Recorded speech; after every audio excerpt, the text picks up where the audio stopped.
எவ்வளோங்கய்யா மோர்? ஒரு டம்ளர் எவ்வளோ? இல்ல இல்ல, எனக்கு மொத்தமா எவ்வளோ வச்சிருக்கீங்க? நிறைய கிடையாது. மோர் 100 ரூபாய்க்கு கொடுத்தாங்க. மோர் 100 ரூபாய்க்கு இருக்கு. ஆமா. ஆ, தயிர் ஒரு 50 ரூபாய்க்கு தரேன். 50 ரூபாய்க்கு இருக்கு. அவ்வளோதானா? ஒரு நாளைக்கு உங்களுக்கு வியாபாரம் பண்ண எவ்வளோ கிடைக்கும்? எனக்கா ஆ, ஒரு நாளைக்கு எனக்கு 150 ரூபா கிடைக்கும். 150 ரூபாயா? உங்களுக்கு உதவி பண்ணணும்னு தோணுச்சு. வெயில்ல கஷ்டப்படுறீங்கள, உங்களுக்கு 10 நாள் வருமானத்தை கொடுக்கணும்னு நினைக்கிறேன். பரவாயில்ல பரவாயில்ல பரவாயில்ல பரவாயில்ல.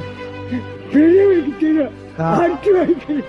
ஆ, உனக்கு அது நல்லா இருக்கு. தயிர் வாங்க. இல்ல இல்ல வேணாம்ப்பா வேணாம், உங்களுக்கு தான். மோர் சாப்பிடுங்க. இல்ல இல்ல வேணாம் வேணாம் வேணாம். மோர் சாப்பிட்டா மனசாரு. எனக்கு வீட்டில் போய் என்னை நினைச்சுக்கிட்டே சாப்பிடுங்க. ஆ சரிங்க. நினைச்சுக்கிட்டே சாப்பிடுங்க. ஆ போதுங்க, அப்படியே கட்டி கொடுத்து அதெல்லாம் சொல்லக்கூடாது. போதுங்க.